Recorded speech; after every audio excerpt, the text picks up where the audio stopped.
আমার বাড়ি থেকে বের হয়ে আমি একেবারে অবাক হয়ে গেছি। এটা একদম আমার বাড়ির সামনের চিত্র। আমার বাড়ির সামনে এমন মেলা বসবে আমি জীবনে কখনো দেখিনি, কখনোও ভাবতে পারিনি। দেখুন বাহারি রকমের আতর, তারপর বাহারি রকমের খাবার আর মানুষের আনাগোনা সেই লেভেলের। মানে এমন মেলা আমি জীবনে কখনো দেখিনি। এটা দেখতে পাচ্ছেন যে আমাদের এখানে কত লোকজন এখানে এসছে। তারপর আমি একটু হাঁটতে, হাঁটতে টোটালটা দেখতে গেলাম। দেখতে যেয়ে দেখি বাবা রে বাবা! এ তো পুরা একটা আস্ত মেলা আমাদের গ্রামে বসে গেছে। একটা ফাঁকা জায়গা ছিল আমাদের বাসার পাশেই। ওইখানে বসে দেখেন কি অবস্থা! কত মানুষের আনাগোনা, কত রকম বাহারি খাবার, কত রকম বাহারি খেলনা এইসব নিয়ে সব যুক্ত হয়ে গেছে। আমি তো টোটালি অবাক। কখনো ভাবতে পারিনি আমাদের এলাকাতে একদম আমার বাড়ির সামনে এটা হবে। এটা কিন্তু একদম আমার বাড়ির সামনের চিত্র আমি আপনাদেরকে দেখাচ্ছি। এর আগে কখনো এমন ঘটনা ঘটেনি। আমার বাড়ির সামনে এমন কিছু বসেছে। দেখেন বিভিন্ন রকমের খাবার।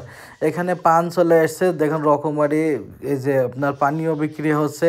বিভিন্ন রকমের কত রকম খেলনা দেখুন। মানে বাচ্চাদের জন্য আকর্ষণের জন্য কত রকম খেলনা, মেয়েদের জন্য খেলনা, এই যে খাবার, ডিম, অনেক রকমের খাবার টাবার। এটা আসলে মূলত আমাদের এলাকায় ওয়াজ মাহফিল ছিল। সেই ওয়াজ মাহফিলে এর জন্যই এই দোকানগুলো বসেছে। আসলে এই ওয়াজ মাহফিল কেন্দ্রিক দোকানগুলো এখন দেখছি খুবই বসছে। তো আমি অনেক দিন হয় ওয়াজ মাহফিলে মাঠে যাই, কিন্তু এমন মেলার চিত্র দেখি না।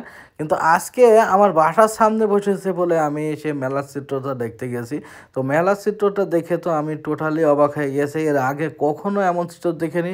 আপনাদের এলাকাতে এমনটা বসে কিনা অবশ্যই জানাবেন। আমাদের এলাকাতে কিন্তু আমি আজকে দেখছি এমন ঘটনা। এর আগে মানে এমন পরিবেশে আমি কখনো যাইনি। আমি মেলা এমনি প্যান্ডেলে যাই, মাহফিল শুনি, কিন্তু আশপাশে যে এমন পরিবেশ থাকে আমি কখনো দেখিনি। আজকে আমি টোটাল অবাক হয়ে গেছি।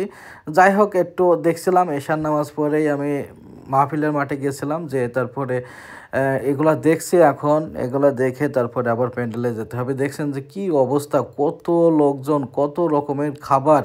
মানে এ পুরা মেলার আয়োজন হয়ে গেছে। মানে তো মাহফিল আর মাহফিল মনে হয় না। মাহফিলের সাইডে যে এলাকাগুলো থাকে এই এলাকাগুলো দেখে সম্পূর্ণ মেলা মনে হয়। এটা আর একেবারেই মাহফিলে কোনো পরিবেশ থাকে না। দেখুন কী ধরনের মানুষ, কত রকমের মানুষ, বিভিন্ন রকমের মানুষ বিভিন্ন রকমের জিনিস নিয়ে চলে এসছে। তারা বেচা কিনা করবে বলে, যে ছোটো ভাই ঝালমুড়ি খাচ্ছে, এমন কিন্তু প্রচুর মানুষকে আমি দেখেছি। এই ভাইয়ের কাছে আমি মাঝে মাঝে যাই হচ্ছে হালিম খাওয়ার জন্য। ভাই অনেক সুন্দর হালিম বানায়, দেখি ভাইও চলে এসছে আমার বাসা থেকে।